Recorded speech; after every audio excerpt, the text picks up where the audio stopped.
physics. Bob left me floating in a math equation once, and the photons came in, and they didn't act like the other particles, and he told me too bad. I go, how could it be too bad? You're a physicist. You're a mathematician. He goes, I said it's too bad. Now get out of here. Rob Cividonis is a guy who would never tell you to get out of here. Rob's the other guy. Rob's the guy who's still there 3 hours later. So do you understand that it's 3 to the third power? It's not 3 times 3 is 9. It's 3 times 3 times 3. And I go, what? And he goes, I have, the last train to Brooklyn is I have to go.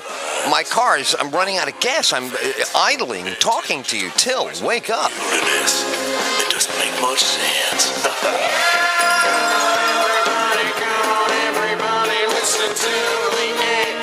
Rob and I had so much in common.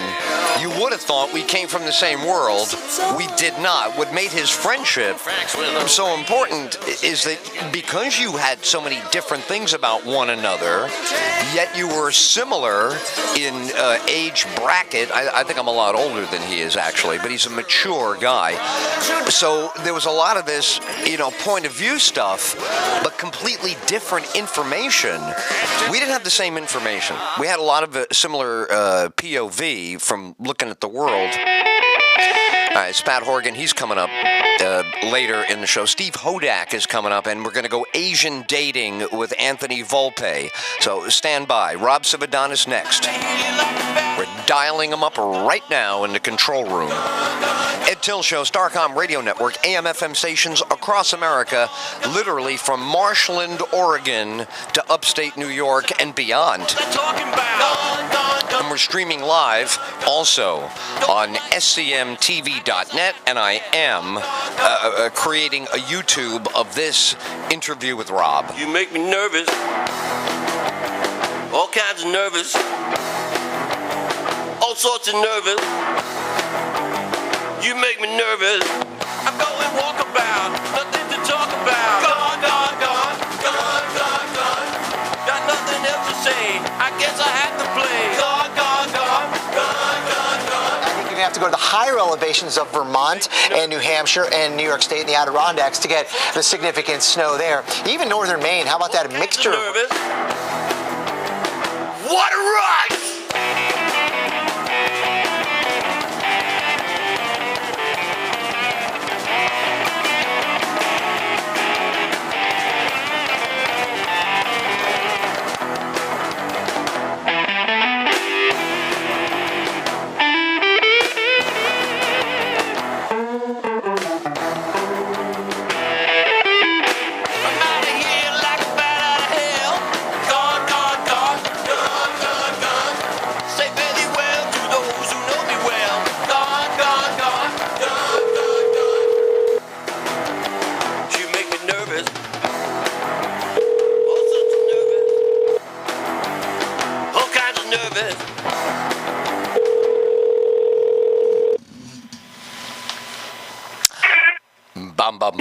Yo, what is up, my friend? How are you? This is so awesome. I can't believe it's been this long.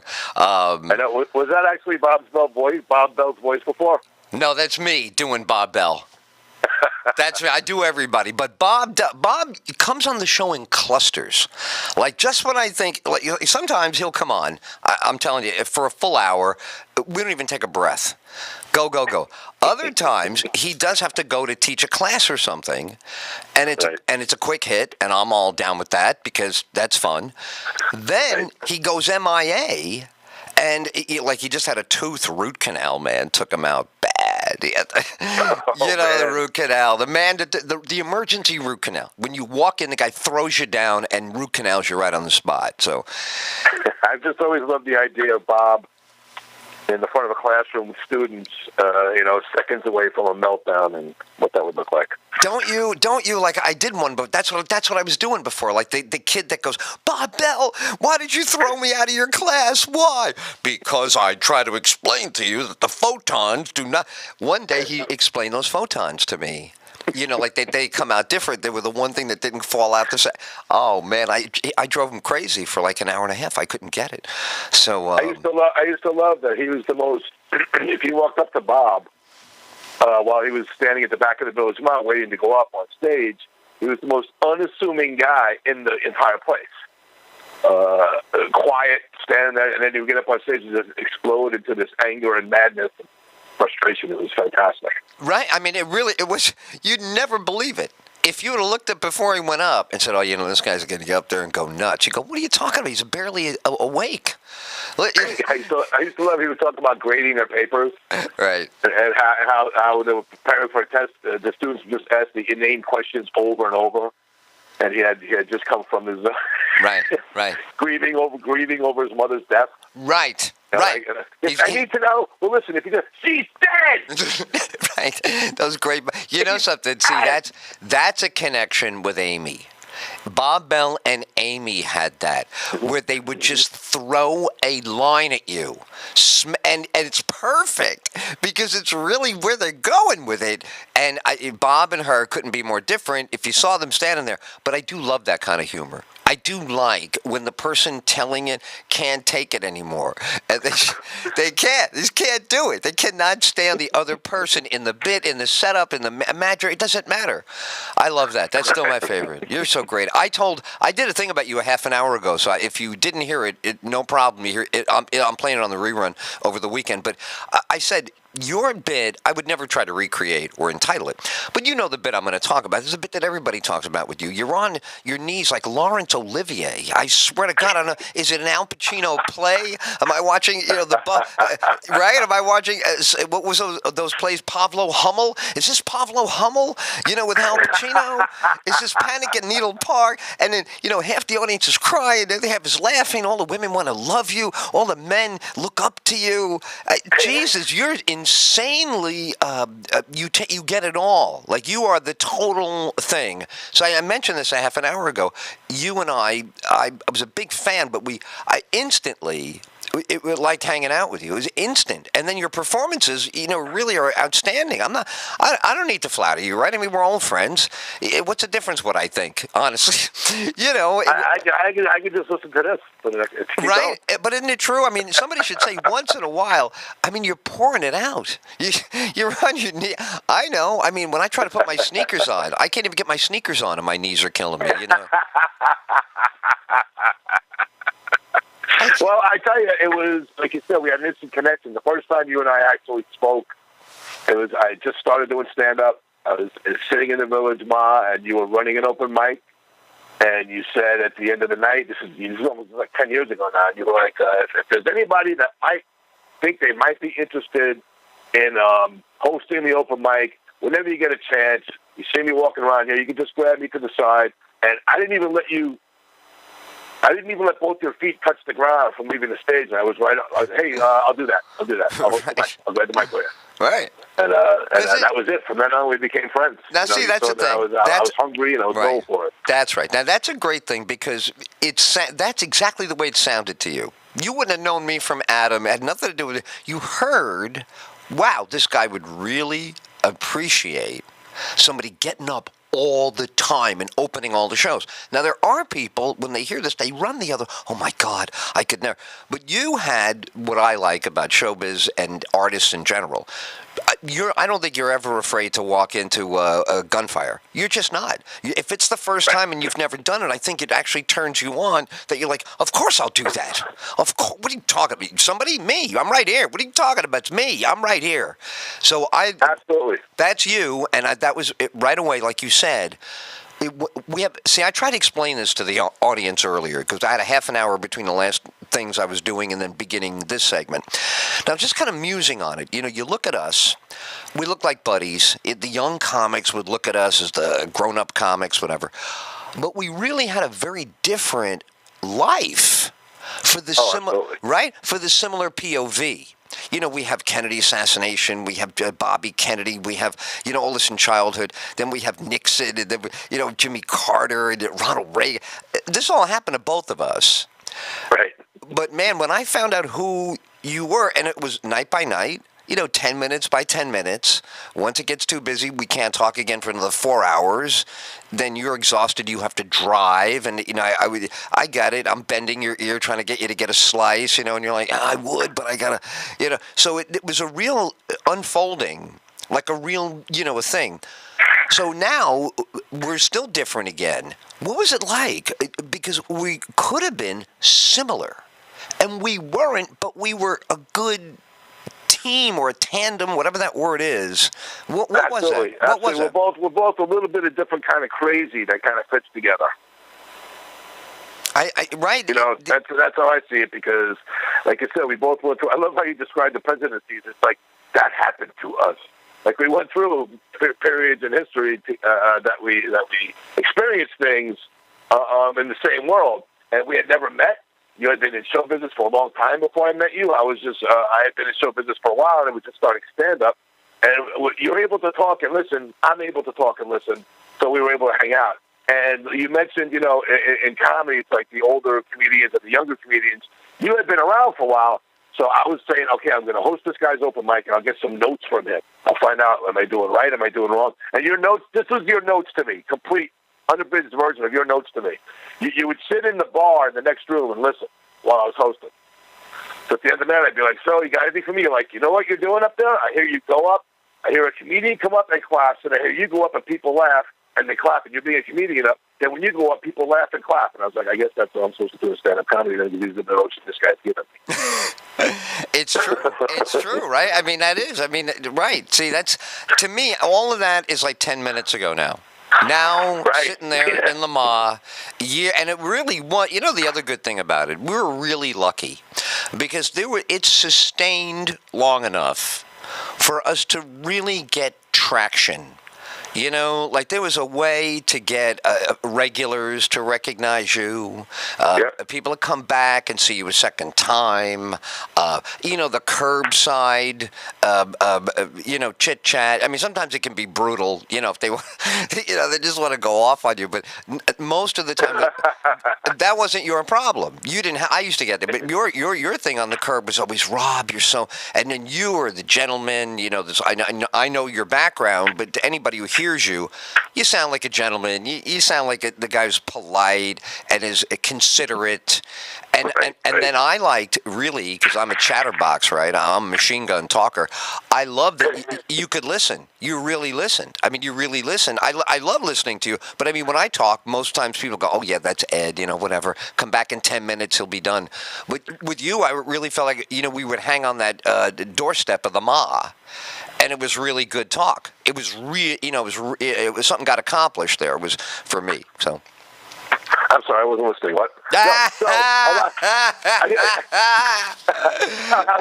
many nights you, myself, and who was at the time Joe Maywald, the three of us would stand outside, right, the Village Mall and just talk the night away. And that was the spot on planet Earth, that sidewalk in front of the Village Mall where Joe let you and I know that Joe was to become Sarah.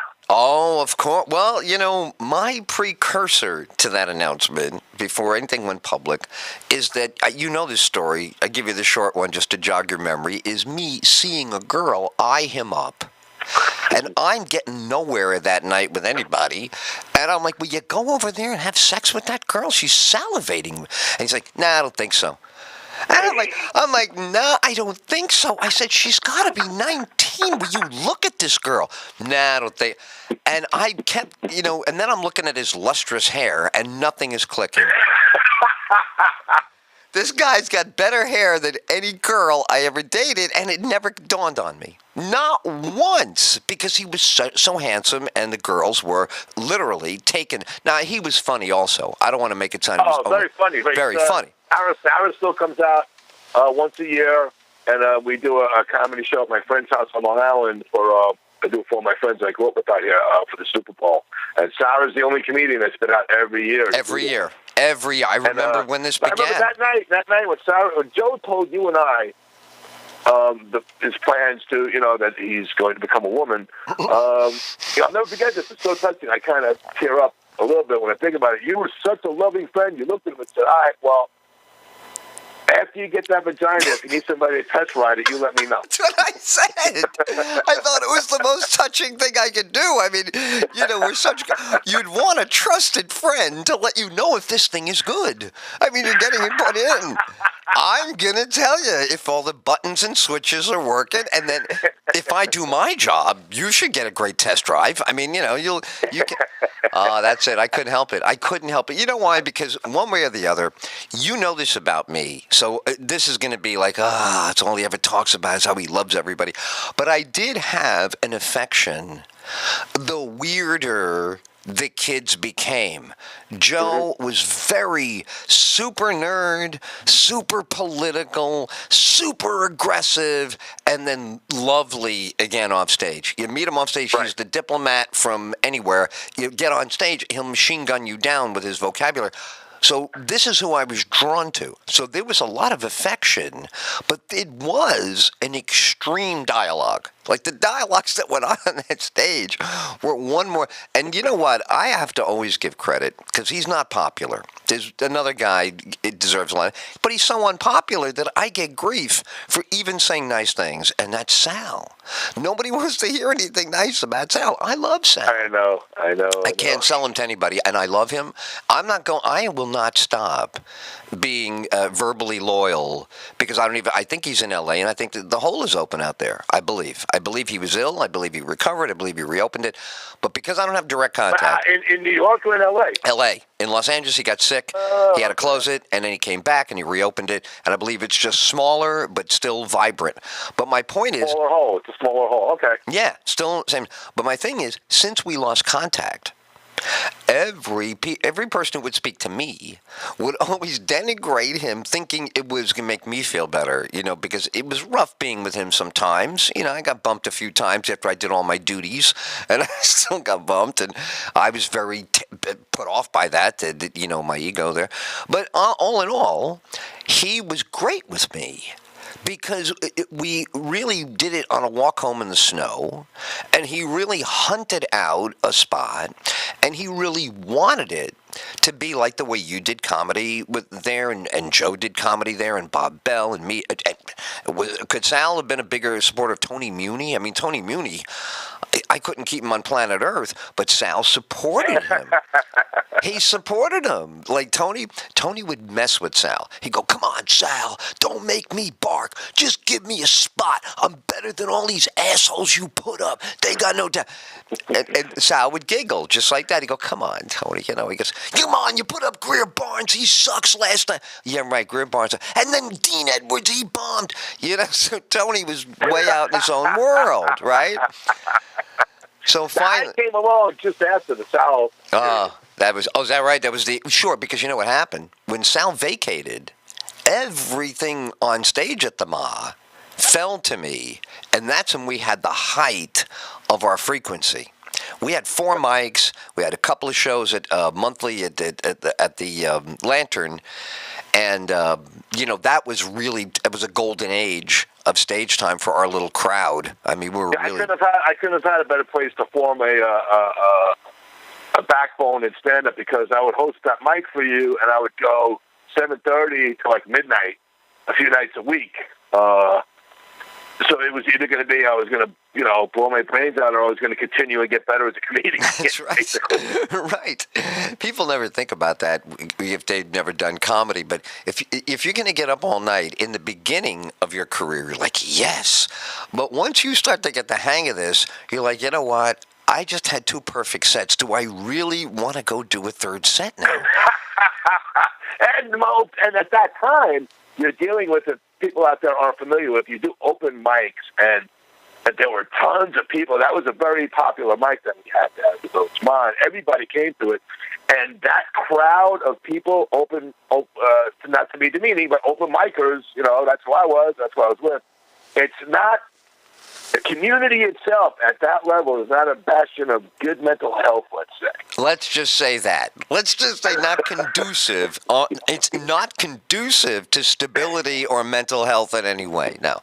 I remember one night, not to go into the story, but swinging a guy around by his throat, and you standing there jumping up and down, go, "We're going to get kicked out of here. I got to call my cop." Right. So it got active. That's it. That's right. And then how about poor Rebecca Soletti's head? I mean, the sound of a girl. I mean, a girl getting her head clicked against the. And then, of course, it was a girl who initiated the fisticuffs. That's how it all started. Mr. O'Reilly there is doing his politically sensitive material, and banging a chicken or something, or beating up his wife. I think he was talking about. Exactly, some kind of misogyny, some kind of violent misogyny was being described on site. So some actual audience gal or whatever jumped up. Wanted to take him on. So Becky says, First Amendment, bitch. She said, freedom of speech, bitch. Oh, it's freedom of speech. Thank you. That's I'll make note next time I say freedom of speech, bitch. And then the next thing, the girl jumped on her, and you got there first. Then Ryan came, and I was like, well, they'll kill me. I mean, these chicks could put me out in a second. The two of them could have had me. I would have been on a stretcher. I would be the one like with the chiropractic collar for the next 6 weeks. Say, what did Ed do? He just walked over there and somebody clipped him by accident and put him in a. Yes. Yeah, you did some of the the enforcement of the, let's say, the open mic rules. Well, the woman who charged the stage, her boyfriend leapt at Rebecca. He leapt to grab her. Oh, that's what it was. Right. That's right. That's right.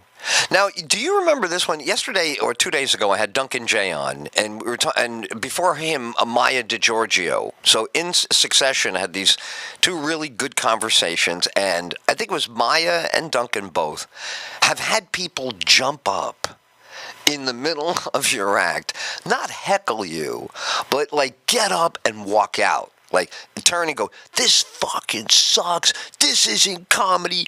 And then they go, and the whole rest of the room doesn't know what to do. They don't know if they're idiots for liking you. They don't know if these people already have a pre-existing problem.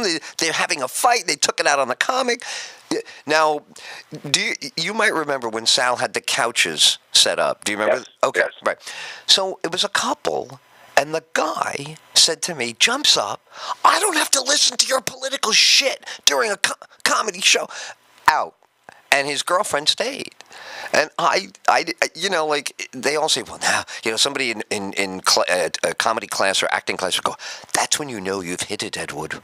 Now you know you've reached the point of they're having both emotions, Edward. Some old guy is telling you this. He doesn't have to get up on stage and figure out what the next word is. What is the next word? What do you say? Yes, of course. The first thing you want to do is, how do I look good? How is there any way that this could be okay? So did you ever have this where they jump? I just, the idea that the guy would tell me in the middle of it, and yet all these other two folks said, of course, everybody's had somebody who jumps up. They jump up. They're not hecklers. They jump up. I mean, this is a confrontation. Heckling is like, I went out with your mother. That's heckling. Your mother. I did something with your mother. That's a heckle. But when a guy jumps up and goes, this is fucking bullshit. I'm not listening to your shit. Yeah, I don't know. Well, part of my boot camp experience there at the Village Mod, doing all those countless hours of hosting the mics there, one of the interesting things about that place was that people came in off the street at Chagrin's Village, like you said, and sometimes we'd have, 10, 20 people walk in together, and sometimes they spoke English even. And they would sit at a table and they would order food. Now, this dynamic is a recipe for disaster, because Brian or whoever was working the front would walk them to the back. Right. And there's 15, 20 people doing their tourist thing in New York. They could sit down and they have no idea we're 2 minutes away from starting a comedy show. None. And if we stand up there, and if anybody's been to an open mic, everybody who begins, if you go to an open mic where there are a lot of really, really, really, really new comedians, it's 2.5 hours of glorious masturbation jokes, pretty much. And so these people are sitting at a table to have dinner, and they're like, "What? Right? What? You did what to your sock? I'm trying to have right. my rice here." The guy they would either sit with their backs to us, right, or First, they would just start talking. Well, and the first thing they would say is, they would say something like, "This is comedy." Like, they would be told that it would be comedians, and it would sound more like psychos who are angry at them for eating. That's what's going on. Fucking comics hate their guts. You bastard, I'm up here, and the guy's like, what kind of comedy is calling my wife a cunt? That is not, that is not funny where I come from. And people who delve into comedy are on a certain level a little bit. Always. That's what they live for. The attitude, it's amazing to really dissect this and think that is a family of people sitting eating dinner. Correct. And a comedian gets angry. This comedian's been doing comedy for 3 weeks. How dare you turn your back on me talking about my grandma walking on me while I'm beating my meat in my room? It's too much. You don't know what you're missing here. It's too much. It's too much because the comic is like the comic will say something like this too. I have 5 minutes. Do you realize that? And now what I've got is you people chomping away, speaking a foreign language. I have 5 minutes to right. I used to love that. You know, like, people are like, I don't know. Maybe they will stop soon. And then there'd be a lot of more and more. They don't realize the comics are trying to outweight them. There comes and this was at a time where a lot of people were really honing what they do on stage. You know, Maria Shahada, she's out in L.A. doing a lot of comedy. Amy Schumer used to come. You know, I tell this to people. I say this to people all the time. Amy Schumer was very well behaved as micers go. Because if you're getting any nibbles, like she was already getting nibbled on by the time she was coming around with us, but not big, but she was getting interest, she could have been the biggest asshole. And there were plenty with demands and blah, blah, blah. Amy Schumer did the same thing every time. She'd either email me or, just ask, Ed, do you think? And I'd always say the same thing. Of course. Yeah, she was so polite. And she was so with it. And then you gave her the light. Never ran it. Never acted like it. Never put the room down. Never said, what am I doing in a Thai restaurant? It's just like, didn't do that. So I love the memory that when she was really scratching the surface, that she just did it the right way, and she just went club to club. Just went club to club to club to club to club.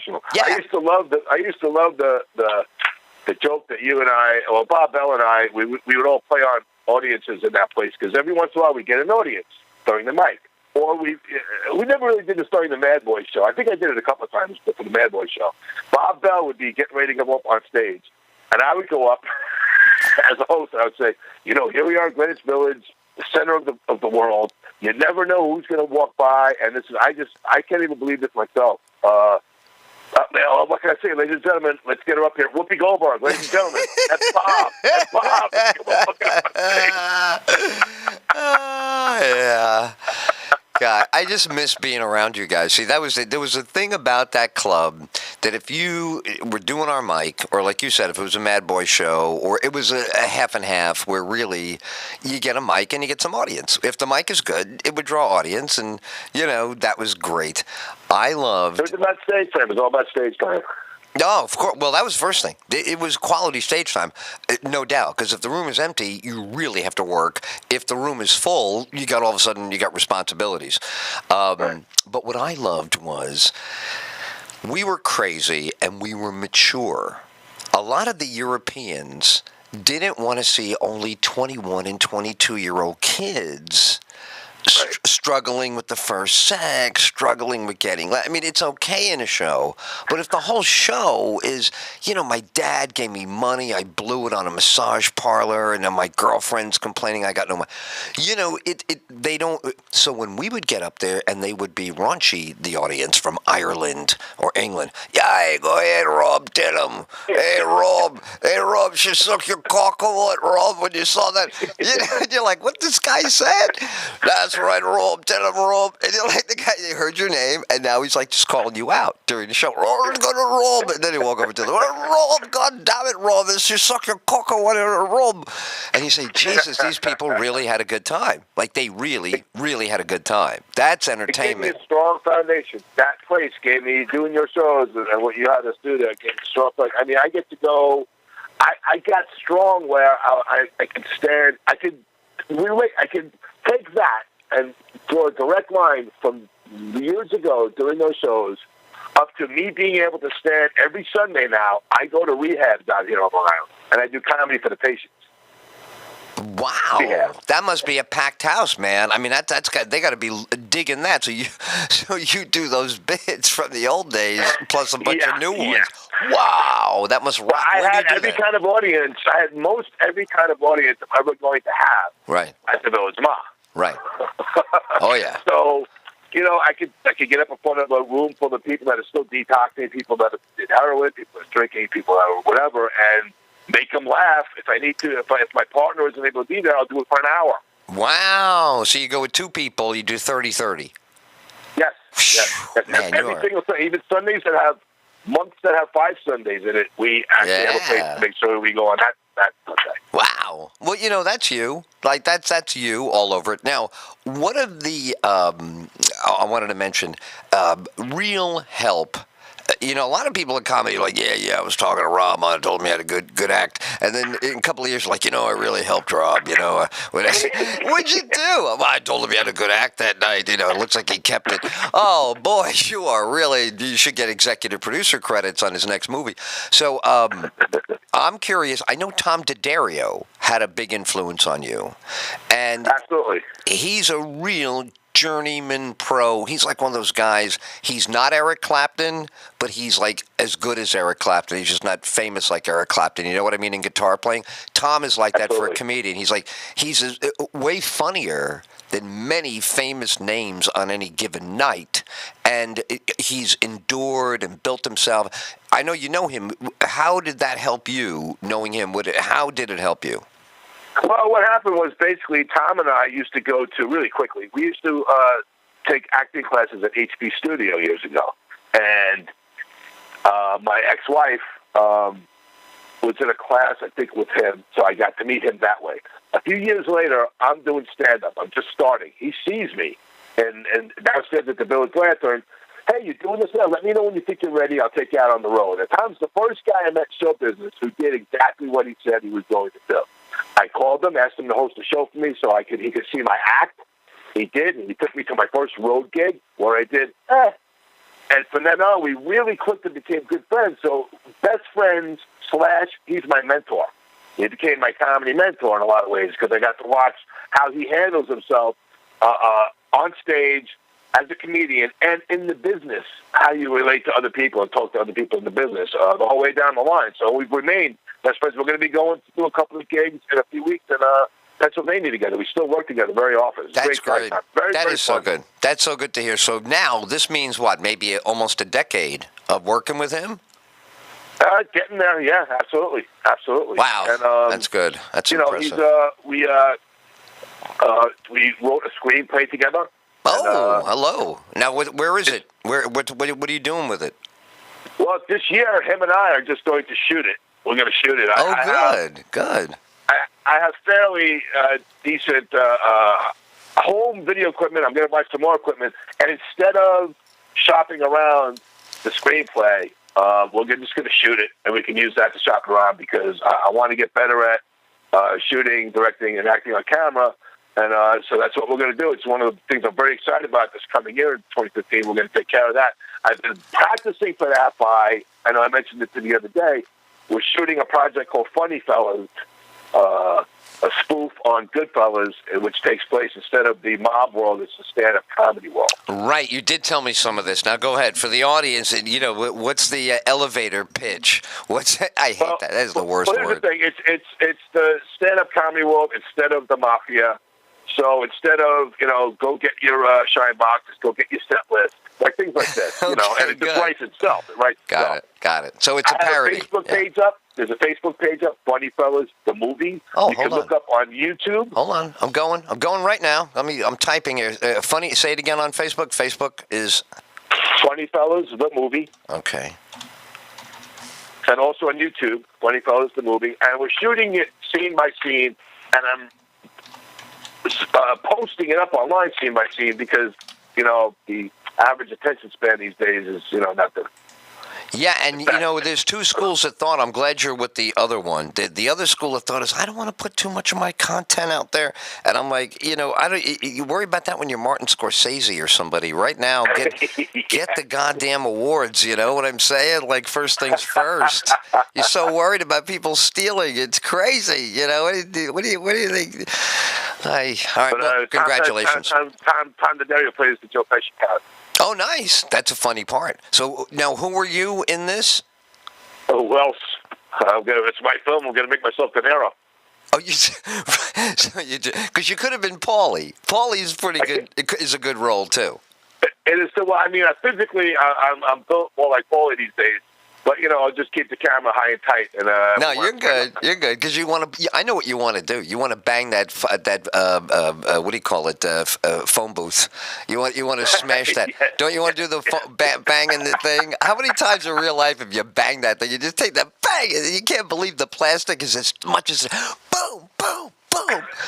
And he goes, things didn't work out. Things didn't work out. Yeah. No, things didn't work out.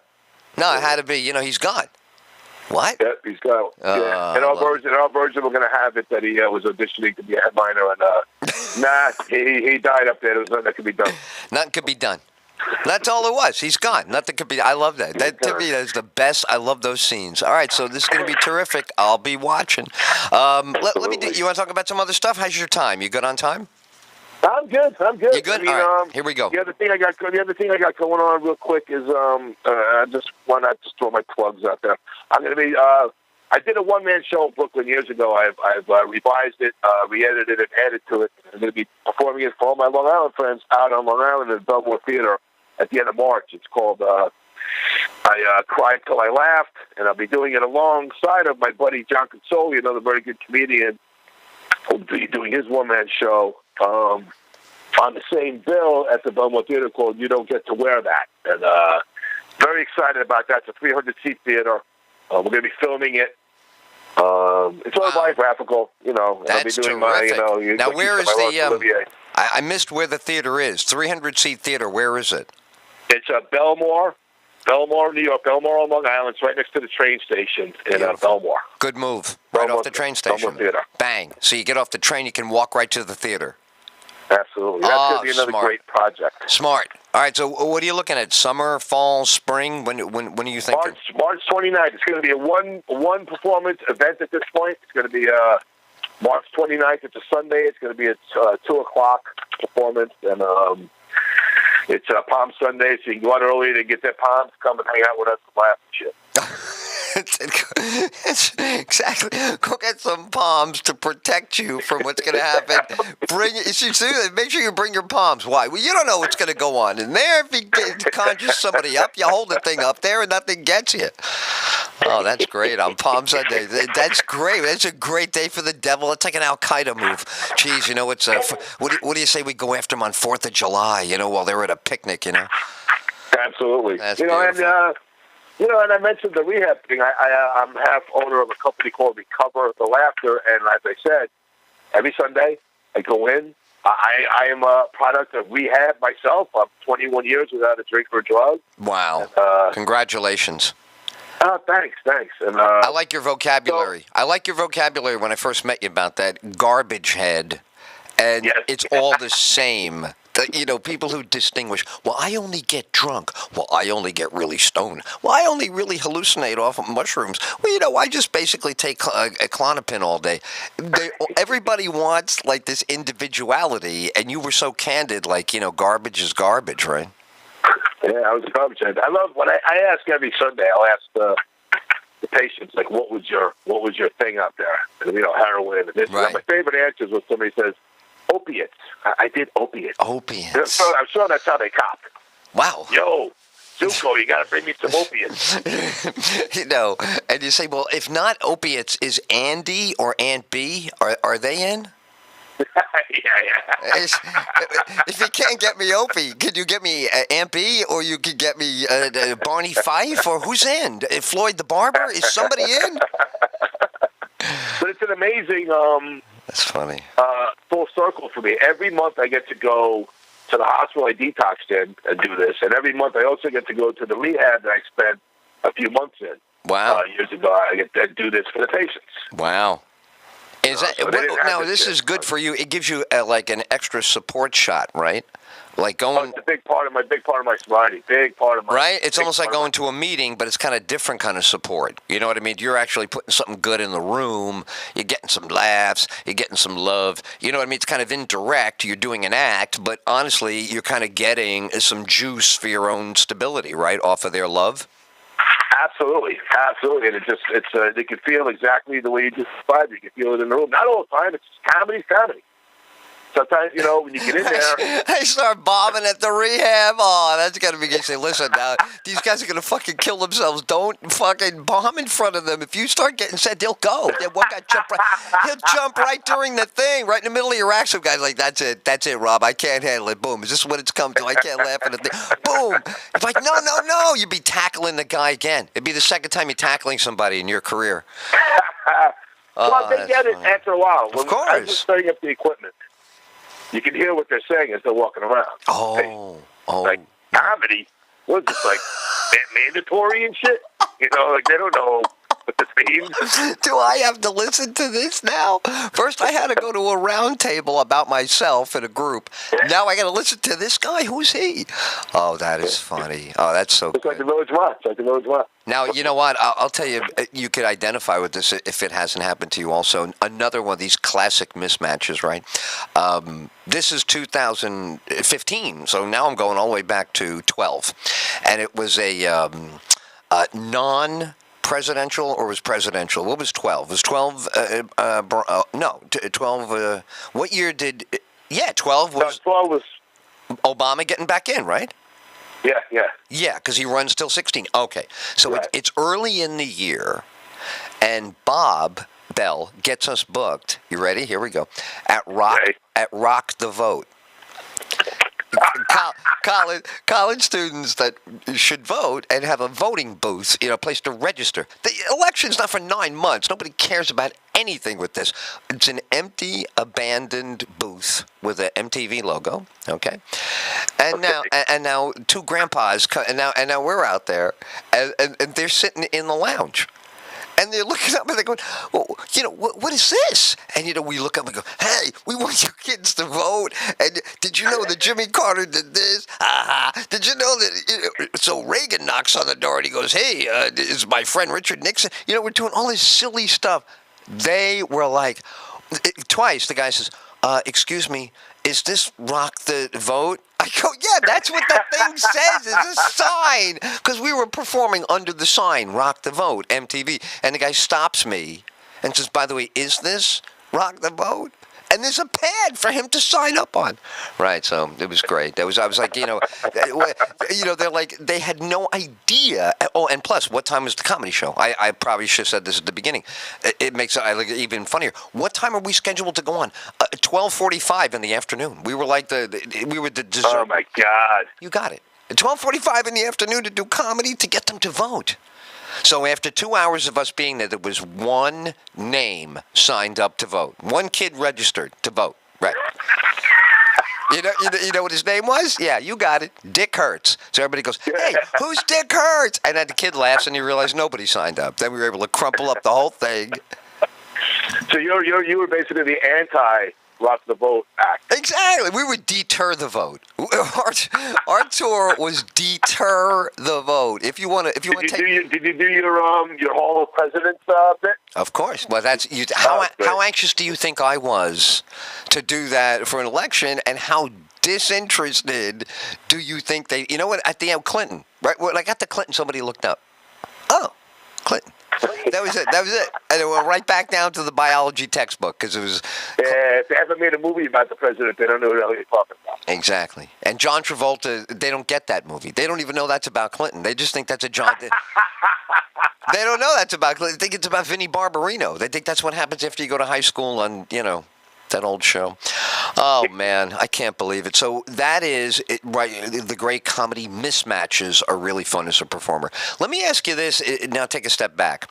The news last year was two things, right? I'll make it into two things. It was A, in your face. If you wanted to be the happy comedian last year, it was rough to, not have somebody say something or call out or whatever. It was that kind of year. B, it could be the best year to be the happy comedian because you were a hideaway. What do you think it was? What's your surmise on last year? Was it better to be happy boy up there and give them an escape, or did you have to acknowledge that it was such an insane year? There was enough room for both. I would say. I mean, the comedy. There's a lot about the comedy business, not the whole thing, but it's been kind of like bleeding for years now, the business, in a lot of ways. For mid-level comics that aren't, like you said, comics that aren't famous but are doing a lot of work and are writing all the time and are funny and are getting booked at clubs. So this is just really quick. I'll just retract to this. I mean, so clubs that for years had shows Thursday, Friday, Saturday, and some even on a Sunday. Everything's Friday and Saturday now. What used to be 5 shows is now 2 or 3 shows. Just economics and a drop-off in supply and demand, whatever you want to think that it is. So now, to answer your question, there's room for both. There's actually, I've always seen an audience enjoy a mix. If you've got somebody on stage who's less machine gun and maybe a little more accessible in their personality on stage and who they are, on the same bill with somebody who's rapid fire and who's this is what's wrong today, and you got to pay fist to this and talk and make it funny. Those are always my favorite shows. Right. Always a comedian to be part of, to be honest with you. Well, here's the guy I'm thinking of while I'm listening to you now. Like, you're going to start to giggle when I say this, because let's say it's a horrible week in the news like last year. Just pick any awful week, okay? Right. And then let's imagine that it's Wednesday night, and we're doing a Mad Boy show, and you know who is getting out of the Toyota Element. He's going to come warbling out. Right now, here's the thing. I'm going to go, Bob, please don't go in there. And come on, Ed. You don't have to tell me what I can say up there. You don't have to edit me. But, Bob, come on. I know you're going to do. Well, Jesus Christ, Ed, what the hell are we doing comedy for if these people don't get it? Am I right? Am I exaggerating? How exaggerated was that? No, that's tame. That was a tame reenactment right there. And then he would start what about when he would start in the street? And then people start backing away from the club because he's blustering. Well, the thing is, it's not a good